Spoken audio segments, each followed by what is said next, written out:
Hello listeners, I'm Simoné and today we'll be reading The Butter Battle book by Dr. Seuss.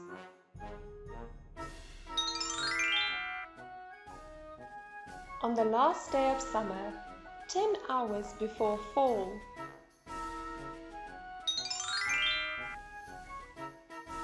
my grandfather took me out to the wall.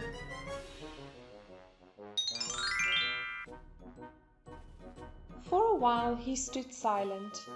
Then finally he said, with a very sad shake of his very old head, "As you know, on this side of the wall we are Ukes. On the far other side of this wall live the Zooks." Then my grandfather said, "It's high time that you knew of the terribly horrible thing that Zooks do. In every Zook house and in every Zook town, every Zook eats his bread with the butter side down."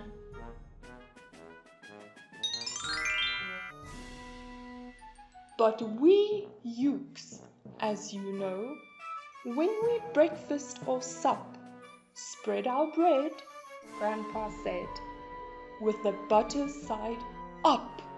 That's the right, honest way. Grandpa gritted his teeth. So you can't trust a Zook who spreads bread underneath. Every Zook must be watched. He has kinks in his soul.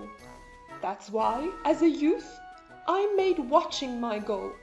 Watching Zooks for the Zook Watching Border Patrol.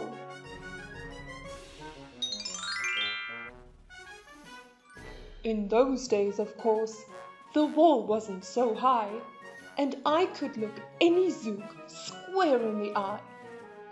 If he dared to come close, I could give him a twitch with my tough-tufted, prickly snickberry switch.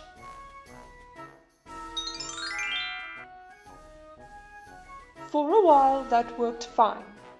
All the Zooks stayed away and our country was safe. Then one terrible day, a very rude Zook by the name of Van Itch snuck up and slingshotted my snickberry switch.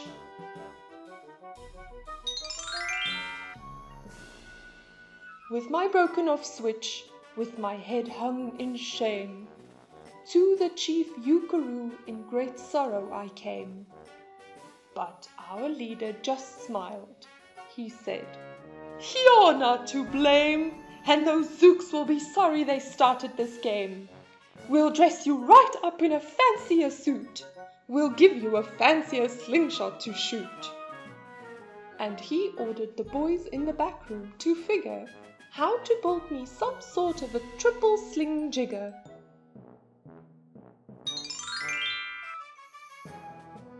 With my triple sling jigger, I sure felt much bigger. I marched to the wall with great vim and great vigor, right up to Van Itch with my hand on the trigger. "I'll have no more nonsense," I said with a frown, "from Zooks who eat bread with the butter side down." Van Itch looked quite sickly. He ran off quite quickly.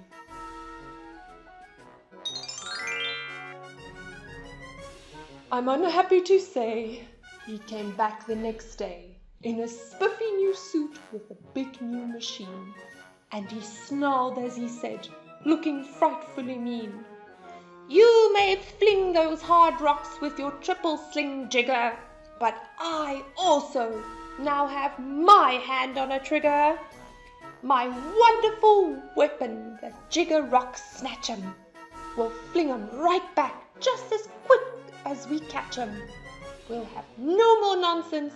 We'll take no more gup from you Ukes who eat bread with the butter side up."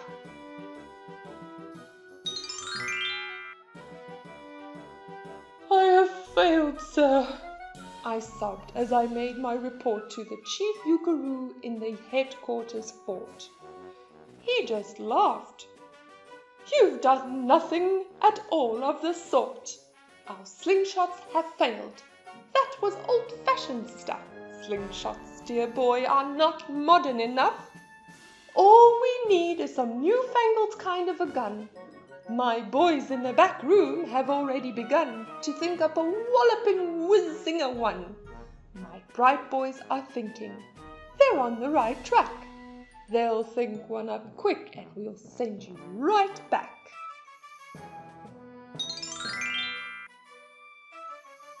They thought up a great one. They certainly did. They thought up a gun called the Kickapoo Kid, which they loaded with powerful poo-a-doo powder, and ants' eggs and bees' legs, and dried fried clam chowder.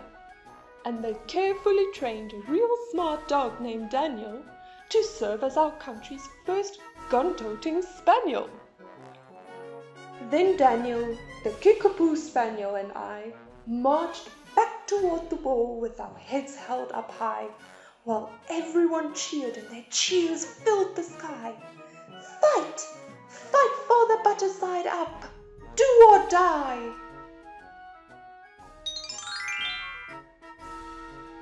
Well, we didn't do, and we didn't quite die. But we sure did get worsted, poor Daniel and I. Vanich was there too, and he said, the old pig, "The boys in my back room invented this rig, called the 8-nozzled, elephant-toted Boom Blitz. It shoots high explosive sour cherry stone pits, and will put your dumb Kickapoo Kid on the fritz." Poor Daniel and I were scared out of our wits.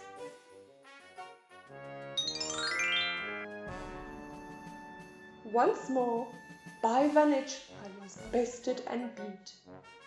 Once again I limped home from the wall in defeat. I dragged and I sagged, and my spirits were low as I thought they ever could go, when I heard a boom-ba and a diddle-dee-dill, and our butter-up band marched up over the hill. The chief Eukaroo had sent them to meet me, along with the right-side-up song-girls to greet me. They sang, "Oh, be faithful, believe in thy butter," and they lifted my spirits right out of the gutter.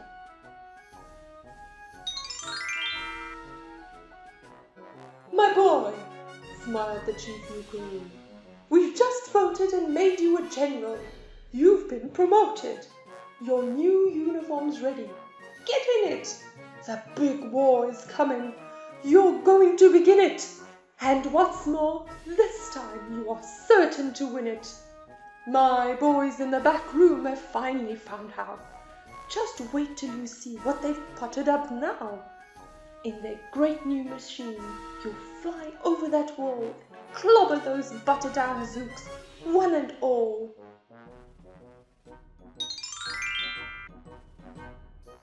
Those boys in the back room sure knew how to putter. They made me a thing called the utterly sputter, and I jumped aboard with my heart all a-flutter and steered toward the land of the upside-down butter. This machine was so modern, so frightfully new, no one knew quite exactly just what it would do. But it had several faucets that sprinkled blue goo, which, somehow, would sprinkle the zooks as I flew, and gum up that upside-down butter they chew.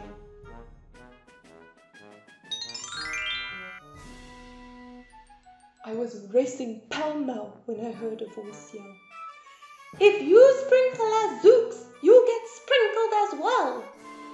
Vanich had a sputter exactly like mine, and he yelled, "My blue gooer is working just fine, and I'm here to say that if Yooks can goo Zooks, you'd better forget it, 'cause Zooks can goo Yooks."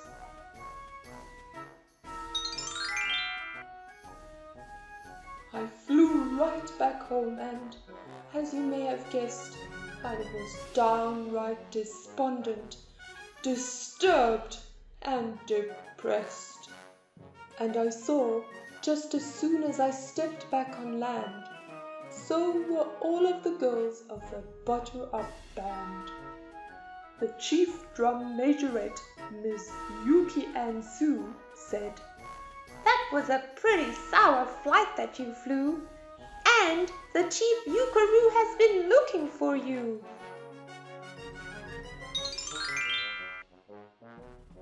I raced to his office. The place was a sight.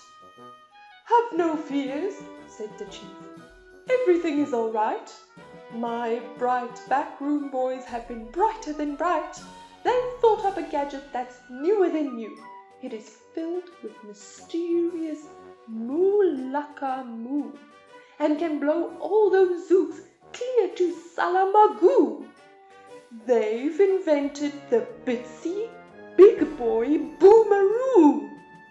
You just run to the wall like a nice little man, drop this bomb on the zooks just as fast as you can. I have ordered all yooks to stay safe underground, while the Bitsy Big Boy Boomeroo is around."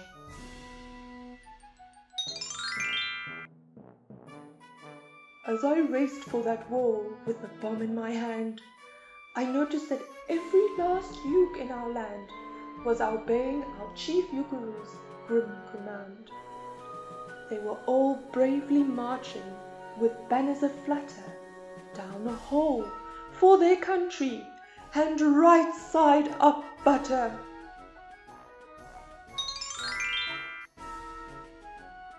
That's when Grandfather found me. He grabbed me. He said, "You should be down that hole, and you're up here instead. But perhaps this is all for the better somehow. You will see me make history right here and right now."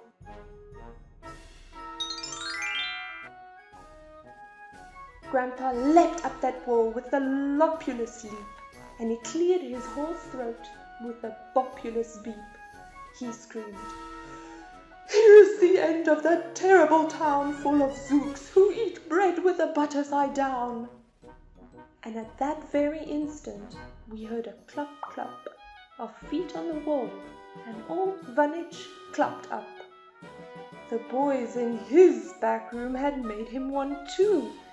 In his fist was another big boy Boomeroo. "I'll blow you," he yelled, "into pork and wee beans. I'll butter side up you to small smithereens." "Grandpa," I shouted, "be careful, oh gee! Who's going to drop it? Will you or will he?" "Be patient," said Grandpa. "We'll see. We will see." Thank you, everyone. I really hope that you enjoyed this Dr. Seuss book as much as I enjoyed reading it to you. Cảm ơn các bạn đã lắng nghe. Mong rằng các bạn cảm thấy thú vị sau khi đọc cuốn sách này cùng tụi mình. Cuốn sách nói audiobook này được thực hiện bởi Lotus Community, là một dự án thư viện phi lợi nhuận. Lotus Community mong muốn những cuốn sách tiếng Anh chất lượng tốt có thể tới tay mọi gia đình trên khắp đất nước Việt Nam. Để tìm hiểu thêm về dự án, các bạn vui lòng ghé qua trang web lotuscommunity.org.vn nhé.